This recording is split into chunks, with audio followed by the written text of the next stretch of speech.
जमिनीवरच आहे. पाच काय सांगाल, आज तुम्ही मूळ घरी आलेला आहात, जिथून तुमची सुरुवात झाली आयुष्याची? इथल्या आयुष्याची 30-35 वर्ष गेली. ही जागा जी आपण माईक कुठं ठेवून दहावीचा अभ्यास इथेच केला, PhDचा थेसिस इथेच बसून गेला, घर बघितलं.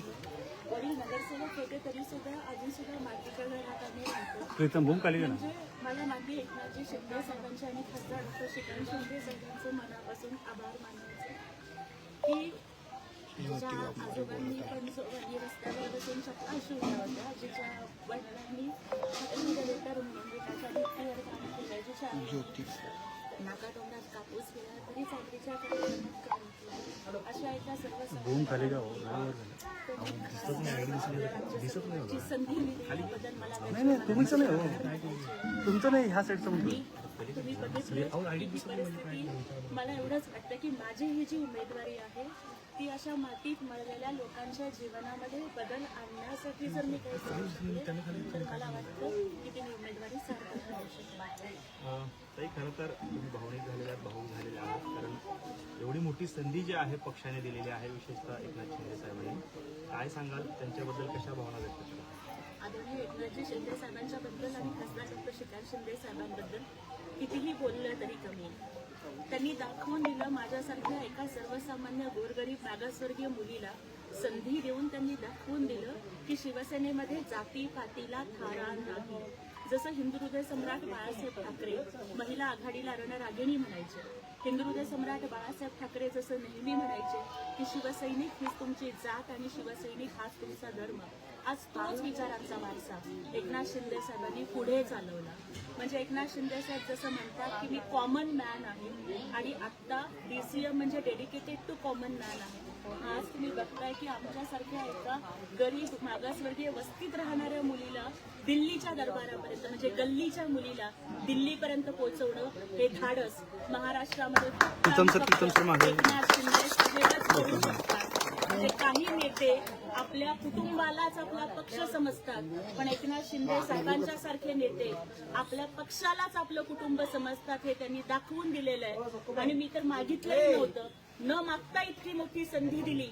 एकनाथ शिंदे साहेबांचं काम असंच आहे की मैं जो बोलता हूँ वो मैं करता हूँ और जो मैं नहीं बोलता वो मैं डेफिनेटली करता हूँ. संविधान दिसून येते. खरं तर तुम्ही दिल्लीची तुमची उमेदवारी जाहीर झाल्यानंतर मला ती भीम राजकीय होती. काय बाबासाहेबांच्या उपकाराशिवाय आम्ही शून्य आहोत. डॉक्टर बाबासाहेब आंबेडकरांचा शिका संघटित व्हा आणि संघर्ष करा हा विचार माझ्या आईबापाच्या मनामध्ये रुजला. म्हणूनच आज इतक्या गरीब वस्तीमध्ये असून सुद्धा मी शिकू शकले, मी संघर्ष करू शकले. केवळ उमेदवारी दिल्यावरतीच नाही तर शिवसेनेचा दसरा मेळावा असेल, वर्धापन दिन असेल, प्रत्येक स्टेजवरती मी अभिमानानं सांगते की भीमराज की बेटी मैं जय भीम वाली. मला त्याचा अभिमान आहे की मी बाबासाहेबांची लेक आहे. मी एवढंच म्हणते कि रुतबा मेरे सर को तेरे संविधान से मिला है, रुतबा मेरे सर को तेरे संविधान से मिला है, ये अधिकार और खासदार भी मुझे तेरे संविधान से मिला है. औरों को जो मिला है वो शायद मुकद्दर से मिला है, लेकिन मुझको तो ये मुकद्दर भी बाबा साहब के संविधान से मिला.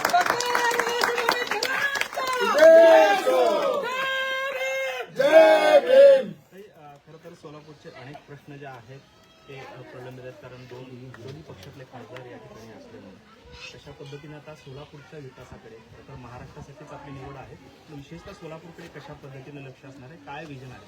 सोलापूर ही माझी मायभूमी आहे आणि म्हणूनच मी आधी सोलापूरच्या या मायभूमीला आणि ज्या मातीमधून मी घडले त्या भूमीला नतमस्तक होण्यासाठी मी इथे आले. सोलापूरचे माझ्यावरती अनंत उपकार आहेत, कारण एका तेलुगू बोलणाऱ्या मुलीला, एका मागासवर्गीय मुलीला सोलापूरकरांनी सूत्रसंचालिका असेल, वक्ता असेल, कार्यकर्ती असेल, एखाद्या पक्षाची शहर अध्यक्ष असेल, या प्रत्येक भूमिकेतून सोलापूरकरांनी स्वीकारलं आणि माझे सोलापूरकर बांधव हे माझ्या पाठीशी उभे राहिले. त्यामुळे दिल्लीमध्ये गेल्यानंतर सुद्धा गल्लीला सोलापूरला विसरणार नाही. सोलापूरच्या मातीचा स्वाभिमान सुद्धा घुमवत राहील. आणि सोलापूर म्हणायचे ना, म्हणजे ब्रिटिशांना सुद्धा पळवून लावलं होतं 3 दिवस. असा माझा सोलापूर आहे आणि हा सोलापुरी बाणा महाराष्ट्राच्या मातीचा कणा दिल्लीत गेल्यावर सुद्धा विसरणार नाही. माझ्या लाखो सोलापूरच्या बांधवांना अभिमान वाटेल अशा पद्धतीचं काम मी करेन. मी राजकन्या नाहीये, मी संघर्ष कन्या आहे, गरीब आई बापाची पोरगी आहे. माझा बाप मोठा नाही, माझी आई मोठी नाही, माझी लोक मोठे नाहीत, माझं घर मोठं नाहीये, मी बंगल्यात राहत नाहीये. त्याच्यामुळे सोलापूरचे जे बांधकाम कामगार आहेत, सोलापूरच्या ज्या विडी कामगार महिला आहेत, आज इथं तुम्ही जेवढ्या महिला इथं उभारलेल्या बघताय, त्यातली कुणीतरी धुणी भांडी करायला जाते, कुणीतरी हॉस्पिटलमध्ये काम करायला जाते, कुणीतरी हॉटेलमध्ये चपात्या लाटायला जाते. या सगळ्यांच्या कष्टाची मला जाणीव आहे. कारण आज त्यांनी जो हार माझ्या सत्कारासाठी विकत आलाय तो त्यांच्या घामाच्या कष्टाच्या पैशाचा आहे. आणि त्याच्यामुळे त्यांच्या प्रत्येकीच्या आणि प्रत्येक कष्टकरी बांधवांच्या प्रश्नाला, सोलापूरचा पाणी प्रश्न असेल, रोजगाराचा प्रश्न असेल, या सगळ्या प्रश्नांना मी दिल्ली दरबारी आवाज उठवेन. आणि आमचे नेते एकनाथ शिंदे साहेब आणि खासदार डॉक्टर श्रीकांत शिंदे साहेब यांच्या मार्गदर्शनाखाली सोलापूरला आणि महाराष्ट्राला अभिमान वाटेल असं काम करेन असा विश्वास वाटतो. खासदार संजय राऊतांनी सुद्धा तुमचं अभिनंदन केलेलं आहे. एका सर्वसामान्य घरातून आलेल्या महिलेला काम दिलं त्याबद्दल तुमचं अभिनंदन त्यांनी केलं आहे. खरं तर तुमच्या प्रतिस्पर्धी असणाऱ्या आता राज्यसभेमध्ये तुम्ही एकत्र असणार आहात. कशा पद्धतीनं त्यांच्या अभिनंदनाचा स्वीकार कराल आणि काय आव्हान म्हणून बघताय संजय राऊत? महाराष्ट्राची राजकीय संस्कृती ही अशीच आहे की विरोध हा फक्त पक्षापुरता, पक्षाच्या विचारधारेपुरता, राजकारणापुरता असतो. त्यांच्या शुभेच्छांचा मनापासून स्वीकार करते. परंतु त्याच वेळेला मला इथे मनापासून सांगायचंय की जे हिंदू हृदय सम्राट बाळासाहेब ठाकरे करत होते की पानटपरी चालवणाऱ्याला मंत्री करणं, भाजी विकणाऱ्याला विरोधी पक्ष नेता करणं, रिक्षा चालवणाऱ्यांना शिवसेनेचा नेता करणं, आज त्याचप्रमाणे एका कष्टकरी आईबापाच्या पोरीला खासदार करणं हा वारसा एकनाथ शिंदे साहेबांनी चालवला. त्यामुळे राऊत साहेब, माझं अभिनंदन करू नका, अभिनंदन एकनाथ शिंदे साहेबांचं करा. कारण ते बाळासाहेब ठाकरेंच्या रक्ताचे वारसदार, संपत्तीचे वारसदार कदाचित नसतील, पण विचारांचा वारसा त्यांनी जीवन